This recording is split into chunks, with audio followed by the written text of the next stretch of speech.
दोस्तों, भगवान बुद्ध कहा करते थे, मनुष्य को गरीबी नहीं हराती बल्कि अपनी हार मान लेने की सोच हराती है। आज की कहानी एक ऐसे गरीब इंसान की है जिसके पास न धन था, न सहारा, न सम्मान, लेकिन उसके जीवन का सबसे बड़ा बदलाव अभी होना बाकी था। यह कहानी हमें सिखाती है कि अंधेरी रात चाहे कितनी भी लंबी क्यों न हो, एक दिन सूरज अवश्य उगता है। बहुत समय पहले मगध राज्य के एक छोटे से गांव में नंदन नाम का एक युवक रहता था। उसका घर मिट्टी का बना हुआ था। बरसात आते ही छत टपकने लगती, गर्मियों में घर तपते तवे जैसा हो जाता और सर्दियों में ठंडी हवा हर दरार से अंदर चली आती। नंदन के पिता एक साधारण मजदूर थे। दिन रात मेहनत करने के बाद भी परिवार का पेट भरना मुश्किल होता था। उसकी मां बीमार रहती थीं। घर में कई बार ऐसा भी होता कि एक समय का भोजन मिलता और दूसरे समय केवल पानी पीकर सोना पड़ता। नंदन बचपन से ही मेहनती था। वह सूर्योदय से पहले उठ जाता, जंगल से लकड़ियां काटकर लाता, उन्हें बाजार में बेचता और जो थोड़े बहुत पैसे मिलते उनसे घर का गुजारा चलता। लेकिन मेहनत के बावजूद गरीबी उसका पीछा नहीं छोड़ रही थी। गांव के लोग अक्सर उसका मजाक उड़ाते, देखो गरीब नंदन आ गया, इसकी किस्मत में तो केवल दुख ही लिखा है। कुछ लोग उसे अपने दरवाजे पर भी खड़ा नहीं होने देते। उसे लगता मानो उसकी गरीबी ही उसका सबसे बड़ा अपराध हो। एक दिन वह बाजार में लकड़ियां बेचने गया। पूरा दिन खड़ा रहा, लेकिन किसी ने उसकी लकड़ियां नहीं खरीदी। शाम होने लगी। थका हुआ, भूखा और निराश नंदन वापस लौटने लगा। रास्ते में उसने देखा कि कुछ अमीर व्यापारी अपने नौकरों के साथ हंसते हुए भोजन कर रहे थे। स्वादिष्ट भोजन की खुशबू हवा में फैल रही थी। नंदन ने कई दिनों से भरपेट भोजन नहीं किया था। उसके पेट में तेज भूख उठी, लेकिन उसने किसी से कुछ नहीं मांगा। वह चुपचाप आगे बढ़ गया। घर पहुंचकर उसने मां से कहा, मां, आज भी कुछ नहीं बिका। मां मुस्कुराने की कोशिश करते हुए बोली, बेटा चिंता मत कर, भगवान हर कठिन समय के बाद नया रास्ता दिखाते हैं। लेकिन नंदन के मन में सवाल था, अगर भगवान सबका ध्यान रखते हैं तो मेरे हिस्से में ही इतना दुख क्यों? रात भर उसे नींद नहीं आई। अगली सुबह वह फिर काम पर निकल पड़ा। जंगल में लकड़ियां काटते समय उसका पैर फिसल गया और वह गहरी ढलान पर गिर पड़ा। उसके हाथ पैर छिल गए। दर्द से कराहते हुए भी उसने लकड़ियां उठाईं, क्योंकि अगर आज काम नहीं करेगा तो घर में भोजन नहीं बनेगा। जब वह बाजार पहुंचा तो एक व्यापारी ने बहुत कम कीमत लगाई। नंदन मजबूर था। उसने लकड़ियां बेच दी। उसी समय कुछ अमीर युवक वहां आए। वे उसका फटा हुआ कपड़ा देखकर हंसने लगे। तुम्हें देखकर लगता है जैसे गरीबी चलकर बाजार में आ गई हो। उनकी बातें नंदन के दिल में तीर की तरह चुभ गईं। उसने पहली बार महसूस किया कि दुनिया गरीब इंसान की मेहनत नहीं, उसकी हालत देखती है। धीरे धीरे उसके भीतर का आत्मविश्वास टूटने लगा। अब वह कम बोलता था, लोगों से नजरें चुराकर चलता था। उसे लगने लगा कि शायद वह कभी सम्मान के योग्य नहीं बन पाएगा। कुछ दिनों बाद उसकी मां की तबीयत और बिगड़ गई। वैद्य ने दवा लिखी, लेकिन दवा खरीदने के लिए पैसे नहीं थे। नंदन गांव-गांव काम मांगने गया। किसी ने कहा, कल आना। किसी ने कहा, काम नहीं है। और कुछ लोगों ने तो बिना बात किए ही उसे लौटा दिया। शाम को वह खाली हाथ घर लौटा। मां की आंखों में आंसू थे, लेकिन उन्होंने बेटे के सामने मुस्कुराने की कोशिश की। उन्होंने कहा, बेटा कभी भी अपनी ईमानदारी मत छोड़ना। गरीबी एक दिन चली जाएगी, लेकिन चरित्र खो गया तो सब कुछ खो जाएगा। नंदन चुप रहा। उस रात उसने आसमान की ओर देखा। अनगिनत तारे चमक रहे थे। उसने मन ही मन कहा, हे प्रभु, क्या मेरे जीवन में भी कभी उजाला आएगा? उसे कोई उत्तर नहीं मिला। लेकिन उसे यह नहीं पता था कि आने वाले कुछ दिनों में उसकी मुलाकात ऐसे महापुरुष से होने वाली है जो उसके जीवन की दिशा हमेशा के लिए बदल देंगे। वह महापुरुष थे, भगवान बुद्ध। दोस्तों, भगवान बुद्ध कहा करते थे, जिस क्षण मनुष्य अपने दुख को समझने लगता है, उसी क्षण उसके सुख का मार्ग खुलना शुरू हो जाता है। पिछले भाग में आपने देखा कि नंदन का जीवन गरीबी, अपमान और असफलताओं से भरा हुआ था। उसकी मेहनत रंग नहीं ला रही थी। उसकी मां बीमार थी, घर में भोजन का संकट था और पूरे गांव में उसका मजाक उड़ाया जाता था। लेकिन उसे यह नहीं पता था कि जीवन का सबसे बड़ा परिवर्तन अब उसके सामने आने वाला है। अगली सुबह सूरज उगा, लेकिन नंदन के जीवन में कोई नई रोशनी नहीं आई। वह हमेशा की तरह जंगल की ओर निकल पड़ा। रास्ते में उसके कदम भारी थे और मन में अनगिनत सवाल थे। वह सोच रहा था, क्या मेरी किस्मत हमेशा ऐसी ही रहेगी? क्या मैं सारी उम्र दूसरों का तिरस्कार सहता रहूंगा? जंगल पहुंचकर उसने कुल्हाड़ी उठाई, लेकिन आज उसके हाथों में ताकत नहीं थी। हर वार के साथ उसका शरीर नहीं, बल्कि उसका मन टूट रहा था। दोपहर तक उसने लकड़ियां इकट्ठी कर लीं और बाजार की ओर चल पड़ा। रास्ते में अचानक तेज आंधी आने लगी। धूल से पूरा रास्ता भर गया। वह किसी तरह आगे बढ़ा, लेकिन अचानक उसका पैर एक पत्थर से टकराया और लकड़ियों का पूरा गट्ठर नीचे गिरकर बिखर गया। कुछ लोग वहां से गुजर रहे थे। वे उसकी मदद करने के बजाय हंसने लगे। देखो, इसे तो अपना बोझ भी संभालना नहीं आता। एक बूढ़ा आदमी पास से निकला। उसने नंदन की ओर दया से देखा, लेकिन कुछ कहे बिना आगे बढ़ गया। नंदन ने कांपते हाथों से लकड़ियां फिर से बांधी। उसकी आंखों से आंसू बहने लगे।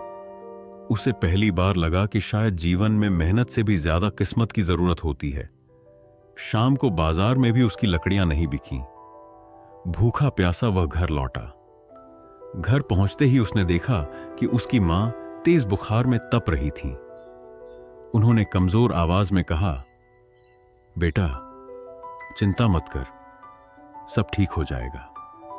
नंदन मां के पैरों के पास बैठ गया। उसके आंसू मां के हाथों पर गिरने लगे। उसने पहली बार अपने मन की सारी पीड़ा बाहर निकाली। मां, मैंने कभी किसी का बुरा नहीं किया। मैंने मेहनत की, ईमानदारी से जिया। फिर भी भगवान मुझे ही इतनी परीक्षाएं क्यों दे रहे हैं? मां ने उसके सिर पर हाथ रखा और बोली, बेटा, जब सोना आग में तपता है, तभी कुंदन बनता है। शायद भगवान तुम्हें किसी बड़े उद्देश्य के लिए तैयार कर रहे हैं। लेकिन उस रात नंदन के भीतर उम्मीद की आखिरी लौ भी बुझने लगी। अगली सुबह उसने तय किया कि वह गांव छोड़ देगा। उसे लगा कि जहां हर दिन अपमान मिले, वहां रहना व्यर्थ है। वह बिना किसी को बताए चल पड़ा। उसके पास न धन था, न भोजन, न कोई मंजिल। कई घंटे चलते चलते वह घने जंगल में पहुंच गया। चारों ओर ऊंचे पेड़ थे। पक्षियों की आवाज गूंज रही थी। हल्की हवा पत्तों को हिला रही थी। थककर वह एक बड़े बरगद के नीचे बैठ गया। उसने आंखें बंद कर लीं और धीरे से कहा, हे प्रभु, अगर मेरे जीवन का कोई अर्थ है तो मुझे रास्ता दिखाइए। उसी समय उसे पास से कुछ लोगों के मंत्रोच्चार की धीमी आवाज सुनाई दी। वह उत्सुकता से उधर बढ़ा। थोड़ी दूर जाकर उसने देखा कि अनेक भिक्षु शांत भाव से बैठे हैं। उनके बीच एक दिव्य तेज से युक्त महापुरुष बैठे थे। उनके चेहरे पर अद्भुत शांति थी। उनकी आंखों में करुणा थी और उनके आसपास ऐसा वातावरण था मानो सारी बेचैनी स्वयं शांत हो गई हो। नंदन ने पहले कभी ऐसा दृश्य नहीं देखा था। वह धीरे धीरे पास गया और दूर बैठ गया। वे महापुरुष और कोई नहीं, भगवान बुद्ध थे। भगवान बुद्ध अपने शिष्यों से कह रहे थे, मनुष्य का सबसे बड़ा शत्रु बाहर नहीं, उसके भीतर बैठा हुआ भय, क्रोध और निराशा है। ये शब्द सीधे नंदन के हृदय में उतर गए। सभा समाप्त होने लगी। लोग एक एक करके जाने लगे। लेकिन नंदन वहीं बैठा रहा। भगवान बुद्ध ने उसकी ओर देखा। उनकी दृष्टि में न दया थी न उपेक्षा, केवल करुणा और अपनापन था। उन्होंने शांत स्वर में पूछा, वत्स, तुम इतने दुखी क्यों हो? इतना सुनते ही नंदन का धैर्य टूट गया। वह भगवान बुद्ध के चरणों में गिर पड़ा और फूट फूट कर रोने लगा। कुछ देर बाद उसने अपने जीवन की सारी कहानी सुना दी। गरीबी, अपमान, भूख, बीमार मां, लोगों का तिरस्कार और अपनी टूटी हुई उम्मीद। सब सुनने के बाद भगवान बुद्ध कुछ क्षण मौन रहे। फिर उन्होंने मुस्कुराकर पूछा, तुम्हारे अनुसार तुम्हारी सबसे बड़ी गरीबी क्या है? नंदन ने तुरंत उत्तर दिया, भगवान, मेरे पास धन नहीं है, यही मेरी सबसे बड़ी गरीबी है। भगवान बुद्ध मुस्कुराए। उन्होंने कहा, यदि मैं तुम्हें 1000 स्वर्ण मुद्राएं दूं और बदले में तुम्हारी दोनों आंखें मांग लूं, तो क्या तुम दोगे? नंदन घबरा गया। नहीं भगवान। बुद्ध ने फिर पूछा, यदि मैं लाखों स्वर्ण मुद्राएं दूं और तुम्हारे दोनों हाथ मांगूं, तो क्या तुम दोगे? नंदन ने फिर कहा, कभी नहीं। भगवान बुद्ध ने शांत स्वर में कहा, तो फिर तुम स्वयं स्वीकार कर रहे हो कि तुम्हारे पास धन से भी अधिक मूल्यवान संपत्ति पहले से ही है। आंखें, हाथ, पैर, स्वस्थ शरीर और सोचने वाला मन, इनसे बड़ा खजाना संसार में नहीं। फिर तुम स्वयं को गरीब क्यों मानते हो? नंदन स्तब्ध रह गया। उसने पहली बार अपने जीवन को इस दृष्टि से देखा। भगवान बुद्ध आगे बोले, वत्स, संसार ने तुम्हें गरीब कहा, इसलिए तुमने भी स्वयं को गरीब मान लिया। दूसरों की बातों को सत्य मान लेना ही तुम्हारे दुख का कारण है। नंदन की आंखों से आंसू बहने लगे, लेकिन इस बार वे निराशा के नहीं, जागृति के आंसू थे। भगवान बुद्ध ने जमीन से एक छोटा सा बीज उठाया और उसे नंदन की हथेली पर रखते हुए कहा, देखो, यह बीज कितना छोटा है। यदि यह सोच ले कि मैं तो बहुत छोटा हूं, मैं कभी वृक्ष नहीं बन सकता, तो यह कभी नहीं बढ़ेगा। लेकिन यदि यह धैर्य रखे, मिट्टी में दबे, वर्षा सहे और समय की प्रतीक्षा करे, तो यही बीज एक विशाल वृक्ष बन जाता है। उन्होंने नंदन की ओर देखकर कहा, तुम भी अभी एक बीज की तरह हो। तुम्हारी परिस्थितियां तुम्हारा भविष्य नहीं है। तुम्हारा धैर्य और कर्म तुम्हारा भविष्य तय करेंगे। नंदन के भीतर जैसे कोई नई शक्ति जाग उठी। उसने भगवान बुद्ध के चरणों में सिर झुका दिया। उसने कहा, भगवान, क्या मेरा जीवन सचमुच बदल सकता है? भगवान बुद्ध ने मुस्कुराकर उत्तर दिया, हर मनुष्य बदल सकता है, यदि वह पहले अपनी सोच बदलने का साहस करे। उस दिन नंदन ने महसूस किया कि वर्षों बाद उसके मन का बोझ हल्का हो गया है।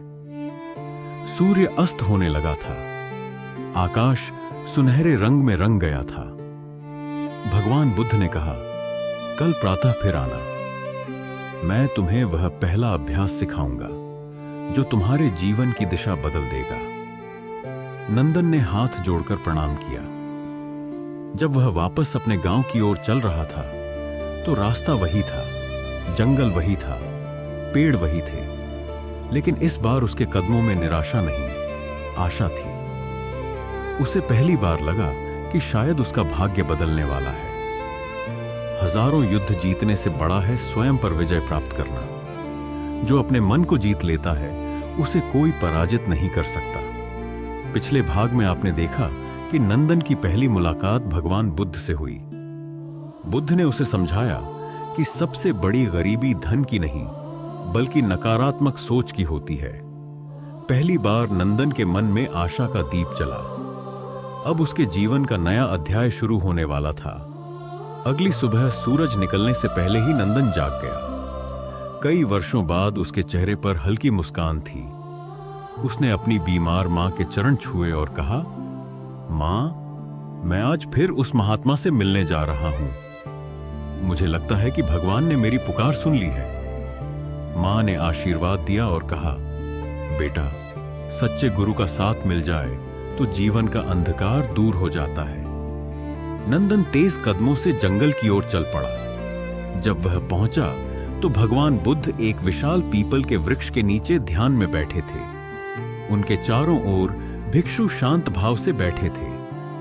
वातावरण इतना शांत था कि पत्तों की हल्की सरसराहट भी किसी मंत्र जैसी लग रही थी। कुछ देर बाद बुद्ध ने धीरे धीरे अपनी आंखें खोली। उनकी दृष्टि नंदन पर पड़ी और उन्होंने मुस्कुराकर उसे अपने पास बैठने का संकेत दिया। बुद्ध ने पूछा, वत्स, आज तुम्हारे मन में क्या चल रहा है?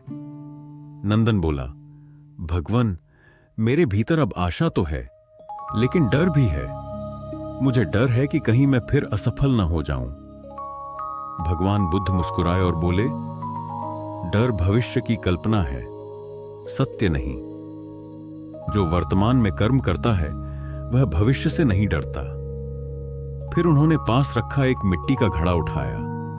उन्होंने पूछा, बताओ, इस घड़े की सबसे बड़ी कीमत किसमें है? नंदन बोला, भगवन, इसकी मिट्टी में। बुद्ध ने सिर हिलाया और बोले, नहीं, इसकी कीमत इसके भीतर की खाली जगह में है। यदि यह भीतर से खाली न होता तो इसमें पानी कैसे रखा जाता? नंदन आश्चर्य से सुनता रहा। बुद्ध बोले, इसी प्रकार जब तक मन क्रोध, ईर्ष्या, भय और निराशा से भरा रहेगा, तब तक उसमें ज्ञान और सुख प्रवेश नहीं कर सकते। पहले अपने मन को खाली करना सीखो। ये शब्द नंदन के हृदय में उतर गए। उस दिन बुद्ध ने उसे पहला अभ्यास दिया। उन्होंने कहा, आज से हर सुबह कुछ देर शांत बैठना, अपनी सांसों पर ध्यान देना। जब भी मन भटके, उसे प्रेम से वापस सांसों पर ले आना। नंदन ने वैसा ही करना शुरू किया। शुरुआत में उसका मन बार बार भटकता। कभी गरीबी याद आती, कभी लोगों के ताने, कभी मां की बीमारी। लेकिन बुद्ध की बात याद करके वह फिर अपनी सांसों पर लौट आता। कुछ दिनों बाद उसने महसूस किया कि उसका मन पहले की तुलना में अधिक शांत रहने लगा है। अब वह काम पर जाता तो शिकायत नहीं करता। लकड़ियां काटते समय हर वार के साथ उसका आत्मविश्वास भी मजबूत होने लगा। एक दिन बाजार में वही व्यापारी मिला जिसने पहले उसे अपमानित किया था। उसने फिर कम कीमत लगाने की कोशिश की, लेकिन इस बार नंदन ने शांत स्वर में कहा, यदि उचित मूल्य नहीं मिलेगा तो मैं किसी और को बेच दूंगा। उसकी आवाज में न क्रोध था न डर। व्यापारी ने पहली बार उसकी आंखों में आत्मविश्वास देखा और उचित कीमत देकर लकड़ियां खरीद ली। नंदन को समझ आ गया कि जब इंसान स्वयं अपना सम्मान करता है, तभी दुनिया भी उसका सम्मान करना शुरू करती है। कुछ दिनों बाद वह फिर भगवान बुद्ध के पास पहुंचा। उसने कहा, भगवान, मेरे भीतर शांति तो आ रही है, लेकिन कभी कभी पुराने दुख फिर याद आ जाते हैं। बुद्ध ने मुस्कुराकर एक कटोरे में साफ पानी भरवाया। फिर उसमें एक मुट्ठी मिट्टी डाल दी। पानी गंदा हो गया। उन्होंने कहा, इसे कुछ देर ऐसे ही रहने दो। थोड़ी देर बाद मिट्टी नीचे बैठ गई और पानी फिर साफ दिखाई देने लगा। बुद्ध बोले, मन भी ऐसा ही है। यदि हर विचार पर प्रतिक्रिया दोगे तो मन गंदला रहेगा। यदि धैर्य रखोगे तो अशांति अपने आप बैठ जाएगी। नंदन ने उस दिन धैर्य का अर्थ समझा। उसने शिकायत करना छोड़ दिया। अब वह हर दिन मेहनत करता, ध्यान करता और मां की सेवा करता। धीरे धीरे गांव के कुछ लोगों ने उसके व्यवहार में बदलाव देखना शुरू किया। जो लोग पहले उसका मजाक उड़ाते थे, अब कहते, नंदन पहले जैसा नहीं रहा। उसके चेहरे पर अजीब सी शांति आ गई है। एक दिन गांव का एक छोटा लड़का जंगल में रास्ता भटक गया। लोग घबरा गए। नंदन ने बिना देर किए उसकी तलाश शुरू की। कई घंटों की खोज के बाद उसने बच्चे को सुरक्षित ढूंढ निकाला और उसके माता पिता के पास पहुंचा दिया। पूरा गांव उसकी प्रशंसा करने लगा। नंदन मुस्कुराया, लेकिन उसे गर्व नहीं हुआ। उसे बुद्ध की बात याद थी, जो अच्छा कर्म केवल प्रशंसा पाने के लिए करता है, उसका मन कभी मुक्त नहीं होता। कुछ समय बाद भगवान बुद्ध ने नंदन को एक और शिक्षा दी। उन्होंने कहा, वत्स, सफलता केवल मेहनत से नहीं मिलती। सफलता तब मिलती है जब मेहनत के साथ सही सोच और सही दिशा भी जुड़ जाए। उन्होंने नंदन को सलाह दी कि केवल लकड़ियां बेचने के बजाय उनसे उपयोगी वस्तुएं बनाना सीखो। नंदन ने गांव के एक वृद्ध कारीगर से लकड़ी का काम सीखना शुरू किया। शुरुआत में उसकी बनाई वस्तुएं अच्छी नहीं थीं। कई बार वे टूट जाती, लेकिन इस बार उसने हार नहीं मानी। उसे बुद्ध के शब्द याद थे, गिरना असफलता नहीं, गिरकर उठने से इनकार करना असफलता है। महीनों की मेहनत के बाद वह सुंदर लकड़ी के बर्तन, खिलौने और खेती के औजार बनाने लगा। अब उसकी कमाई पहले से कई गुना बढ़ने लगी। उसने सबसे पहले अपनी मां का इलाज कराया। मां धीरे धीरे स्वस्थ होने लगी। जिस घर में कभी भूख थी, वहां अब सादगी के साथ संतोष भी था। लेकिन सबसे बड़ा परिवर्तन धन का नहीं, नंदन के मन का था। अब वह हर परिस्थिति में शांत रहता था। वह किसी से ईर्ष्या नहीं करता था। जो थोड़ा मिलता, उसके लिए भी भगवान का धन्यवाद करता था। एक दिन उसने भगवान बुद्ध से पूछा, भगवान, क्या मैं अब सफल हो गया हूं? बुद्ध मुस्कुराए और बोले, वत्स, सफलता धन से नहीं मापी जाती। जिस दिन तुम्हारे सुख का कारण केवल धन नहीं, बल्कि तुम्हारा शांत मन बन जाएगा, उसी दिन तुम वास्तव में सफल कहलाओगे। नंदन ने सिर झुका लिया। उसे समझ आ गया कि जीवन का सबसे बड़ा खजाना बाहर नहीं, भीतर होता है। लेकिन उसकी सबसे कठिन परीक्षा अब भी बाकी थी। जल्द ही ऐसी घटना होने वाली थी जिसमें उसका धैर्य, करुणा और बुद्ध के उपदेश, तीनों की परीक्षा होने वाली थी। धैर्य वह शक्ति है जो सबसे कठिन तूफान को भी शांत होकर पार कर जाती है। क्रोध और अधैर्य मनुष्य को वहीं गिरा देते हैं जहां से वह उठने की कोशिश कर रहा होता है। पिछले भाग में आपने देखा कि भगवान बुद्ध के उपदेशों ने नंदन का जीवन बदलना शुरू कर दिया था। उसका मन शांत होने लगा था। उसने लकड़ी का काम सीख लिया था। उसकी कमाई बढ़ने लगी थी और उसकी मां भी धीरे धीरे स्वस्थ हो रही थी। लेकिन जीवन की असली परीक्षा अब भी बाकी थी। कुछ ही महीनों में नंदन के बनाए हुए लकड़ी के बर्तन, खिलौने और खेती के औजार पूरे क्षेत्र में प्रसिद्ध होने लगे। लोग दूर दूर से उसकी दुकान पर आने लगे। उसके काम में ईमानदारी और गुणवत्ता थी। वह कभी किसी ग्राहक को धोखा नहीं देता था। धीरे धीरे उसकी आय पहले से कई गुना बढ़ गई।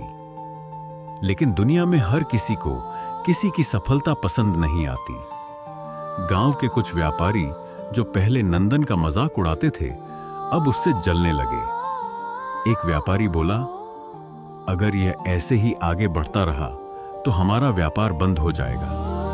दूसरे ने कहा, इसे नीचे गिराने का कोई रास्ता निकालना होगा। कुछ दिनों बाद उन्होंने एक चाल चली। उन्होंने अफवाह फैला दी कि नंदन घटिया लकड़ी का सामान बेचता है। कई लोगों ने बिना सच्चाई जाने उस पर विश्वास कर लिया। धीरे धीरे ग्राहक कम होने लगे। जिस दुकान पर भीड़ लगी रहती थी, वहां अब सन्नाटा रहने लगा। एक शाम नंदन बहुत उदास होकर भगवान बुद्ध के पास पहुंचा। उसने कहा, भगवान, मैंने किसी का बुरा नहीं किया, फिर भी लोग मेरे साथ ऐसा क्यों कर रहे हैं? भगवान बुद्ध ने मुस्कुराकर पूछा, यदि कोई तुम्हें एक उपहार दे और तुम उसे स्वीकार ही ना करो, तो वह उपहार किसके पास रहेगा? नंदन ने उत्तर दिया, जिसने दिया है उसी के पास। बुद्ध बोले, ठीक उसी प्रकार यदि कोई तुम्हें अपमान, झूठ या नफरत देता है और तुम उसे अपने मन में स्थान नहीं देते, तो वह उसी व्यक्ति के पास लौट जाती है। नंदन का मन शांत हो गया। उसने तय किया कि वह किसी से झगड़ा नहीं करेगा। वह पहले से भी अधिक ईमानदारी से काम करने लगा। वह हर ग्राहक को सम्मान देता, मुस्कुराकर बात करता और अपने काम की गुणवत्ता बनाए रखता। कुछ ही सप्ताह बाद लोगों को सच्चाई पता चल गई। जिन लोगों ने उसके बारे में झूठ फैलाया था, उनका ही विश्वास टूट गया। ग्राहक फिर से लौट आए। अब पहले से भी अधिक लोग उसके काम की प्रशंसा करने लगे। लेकिन परीक्षा यहीं समाप्त नहीं हुई। एक रात तेज आंधी और बारिश आई। सुबह जब नंदन अपनी कार्यशाला पहुंचा तो उसने देखा कि छत गिर चुकी थी। उसकी कई महीनों की मेहनत से तैयार किया गया सामान टूट चुका था। लकड़ी भीग गई थी। उसके पास फिर से बहुत बड़ा नुकसान हो गया। कुछ देर के लिए उसकी आंखों में आंसू आ गए। उसी समय उसे भगवान बुद्ध की आवाज जैसे अपने भीतर सुनाई दी, जो टूट गया उस पर मत रो, जो बचा है उसी से नया भविष्य बनाओ। नंदन ने गहरी सांस ली। उसने हार मानने के बजाय टूटी हुई लकड़ी को अलग किया। जो बच गई थी उसे सुखाया और फिर से काम शुरू कर दिया। गांव के कुछ लोग उसकी मेहनत देखकर प्रभावित हुए। वे स्वयं उसकी सहायता के लिए आ गए। किसी ने नई लकड़ी दी, किसी ने छत बनाने में मदद की, किसी ने बिना पैसे लिए श्रमदान किया। नंदन भावुक हो गया। उसे समझ आया कि सच्चा व्यवहार एक दिन लोगों के दिल जीत ही लेता है। कुछ महीनों बाद उसकी नई कार्यशाला पहले से बड़ी और बेहतर बन गई। अब वह अकेला काम नहीं करता था। उसने गांव के गरीब युवाओं को काम देना शुरू किया। वह उन्हें केवल मजदूरी ही नहीं देता था, बल्कि लकड़ी का काम भी सिखाता था। उसने कहा, मैं नहीं चाहता कि कोई भी युवा केवल गरीबी के कारण अपना आत्मविश्वास खो दे। धीरे धीरे उसकी कार्यशाला पूरे क्षेत्र की सबसे प्रसिद्ध कार्यशाला बन गई। एक दिन वही व्यापारी जिसने उसके खिलाफ झूठ फैलाया था, उसके पास आया। उसका व्यापार पूरी तरह ठप हो चुका था। वह शर्मिंदा होकर बोला, नंदन, मैंने तुम्हारे साथ बहुत अन्याय किया। यदि संभव हो तो मुझे क्षमा कर दो। सभी लोग सोच रहे थे कि अब नंदन उससे बदला लेगा, लेकिन नंदन मुस्कुराया। उसने कहा, यदि मैं भी तुम्हारे जैसा व्यवहार करूं तो भगवान बुद्ध की शिक्षा का क्या अर्थ रह जाएगा। उसने व्यापारी को क्षमा कर दिया। इतना ही नहीं, उसने उसे अपनी कार्यशाला में काम भी दे दिया। यह देखकर पूरे गांव के लोग आश्चर्यचकित रह गए। जब भगवान बुद्ध को यह बात पता चली तो उन्होंने नंदन को अपने पास बुलाया। उन्होंने कहा, वत्स, आज तुमने सबसे बड़ी विजय प्राप्त की है।